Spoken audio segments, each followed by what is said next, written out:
Hi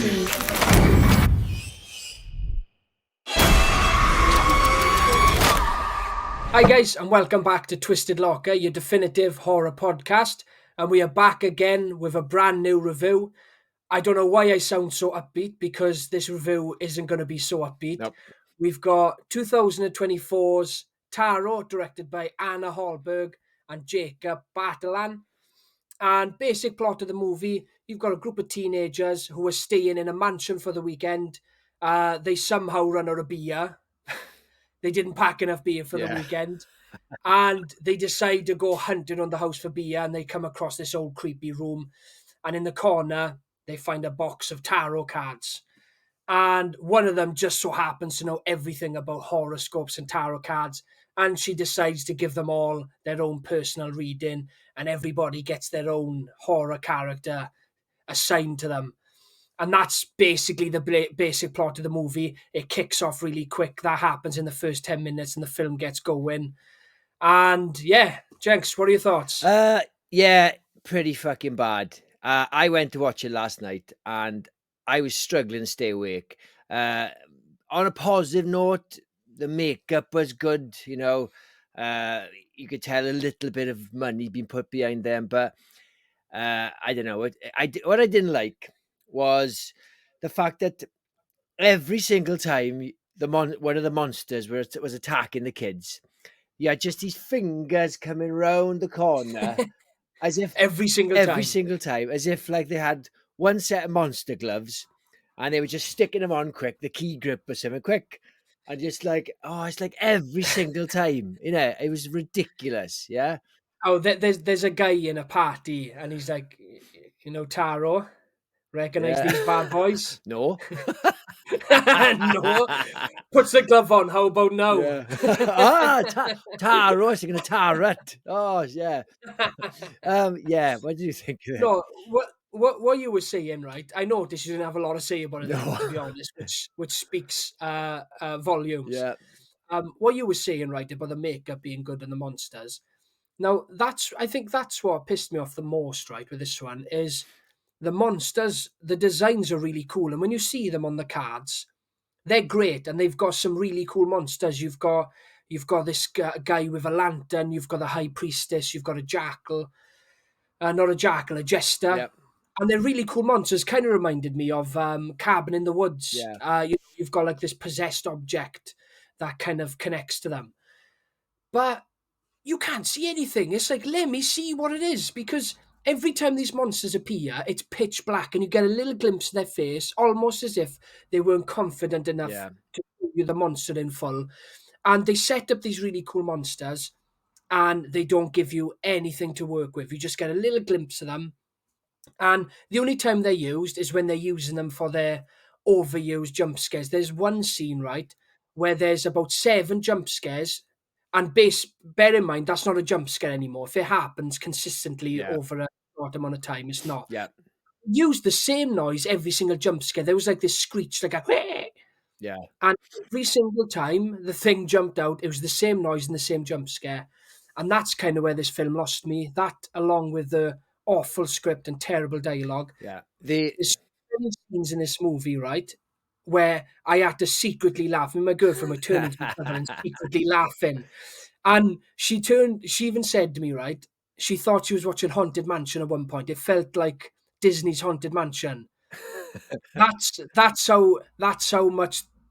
how big the scares were. Is we thought we were watching Haunted Mansion. This film reminded me like as if it was made by like an AI app, you know, in all the beats, all the characters were forgettable. The only one I recognized was the guy from the sidekick from Spider-Man, like Homecoming. But he was the worst character in there. Yeah. He was the worst. Yeah. I couldn't stand his character.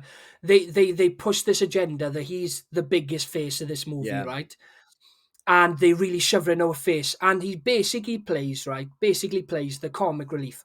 But they don't give him any funny lines. I feel like they just said, just say it funny, like deliver it a bit funny and quirky. And there's so many instances in this where they try to force him to be this comic relief, but the film isn't scary enough to have a comic relief, so it kind of falls flat. And there's a bit, right, where he's into like all these podcasts and murder podcasts. And there's a bit where they're driving home and they're listening to this murder podcast. And then when in the part of the film now, right, where they know they're cursed, they know there's monsters hunting them, they've seen stuff happen, and they all say we need to go back to the mansion and we need to figure out what happened. Not going to go into too much detail. And he goes, murder 101. You never go back to where it started. I'm going to go run to my flat and I'm going to hide away, as if like the serial killer is not going to find him. You're being hunted Yeah, by some haunted spirits. yeah. Like that, it's It, ridiculous. it Like, was so many ridiculous things, and to have like a group of teens hiring a mansion for the I know. weekend. It's like, have these writers not ever been young? I'm like, that none. And also, you said like running We were camping out rough on beaches when I was that and age. like running out of beer, and it's like, oh, this is so crap. It was so crap, okay, that when I go to the cinema, right, I'm a fusspot. Anybody, I don't like sweet packets, people opening sweets, popcorn, slurping drinks. There was a guy sitting next to me, nose breathing really loudly. I didn't give a fuck. I fucking joined him. Honestly, Crank it up. yeah, it's like anything. I did not care. Whereas sometimes I'm like, fucking shut up, you're ruining my film. I did not care. It was shit. Really, really shit. Do you know where I really jumped off this movie? Yeah. This was like the pinnacle for me, where I went, this could possibly be the worst written script in terms of dialogue ever. Where you've got the love interests. Well, in fact, they were together and they broke up at the start of the film, and there loads of shit has just happened. Right, people have died. They've lost a lot. Again, not going to go into too much, but I guarantee you, if anyone is wanting to see this film, they're not going to care if we spoil it. There's not much to spoil. But anyway, you've got these two characters, that, like I said, the love interest, and they're sitting there now. Loads of shit's happened, and they're sitting hiding underneath this window. And she's the one that's really into horoscopes and all that stuff. And he gives her some knowledge that he's learned on horoscopes, and she starts gushing over him like, Yeah. "Oh my god, oh, you I learned know. horoscopes." But 2 minutes before, right, and she's heavy on these horoscopes. She went, I've read our horoscopes twice, and both times they told us that we're not meant to be together. But he's gone on Google now and learned some horoscopes, and she's gushing. Yeah. And when I watched it, I Honestly, thought the exact same things. The bit where they're sitting under the window and yeah. loads of people have died. They don't give a fuck. It's like, No, I know. without getting spoilers, people die in this. And it's like, they should care, and they're young as well. It is It's shit. it's gotta take more to win a girl back than googling some horoscopes I know, information. so Like, crap. Yeah. do you know what? I don't think I'd have any problem showing this movie to my 8-year-old. I genuinely don't. Yeah, I agree. I'm gonna just give my rating now, okay? Because there's nothing much to say about this film. I There's no depth to it. There's no like character development. Like I said, it feels like it's written by an AI computer app. Um, for me, I hated it, specifically because if it was a very low budget with, a small studio, yeah, Sony Pictures behind this, Yeah. you could 8 million. 8 million. Yes, it's small in comparison to like Marvel or something, but it's still relatively big. You're in the sort of talk to me range. It's about, I think I was about 10 million, something like that. Something like that, yeah. Evil Dead Rise was only about 20 million to make. So it's no excuse. And it was two directors. Fuck knows. They must have both been morons and just tagging each other in. Right, you do this scene. All right, it's the best I can do. I can't take it anymore. I'm done. Tag I'm team. done. All right. And it bugged me because there are so many good writers out there that don't get a break, Yeah. with willing to work with less money or no money, with low budget, and better actors out there that will work for free to just get their face on a film. I'm gonna give this 1 star. That's what I think. One fucking star.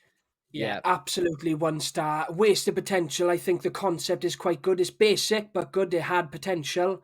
And I kind of feel sorry for all the actors in it. They weren't given anything to work with. Terrible script, terrible dialogue. Jacob Batalon ruined the film for me as well. I really, really hated his character. He just annoyed me the whole film. And everything you said, Jenks, it's just a shame that movies like this are being made and there's so many writers and directors and Yeah. whatever out there Yep. if you give them a chance, you'd make a 10 times better I film with think half so. the budget. Yeah. So what's your star? 1 star from me Yeah. all So you day. wouldn't recommend it? Do you know what? I'd recommend it to anyone under the age of 10. Or any of your enemies? Anybody? It's like a horrible book. Somebody you hate. Yeah, watch this You know also. what? There's this great film in Ah, cinema at the moment. yeah. It's like the new Evil Dead. No. Yes. Oh, you can't say that. Don't say that. No, it's cruel. Here we are then, guys. That's all we got time for. Catch you on the next Cheers, one. guys.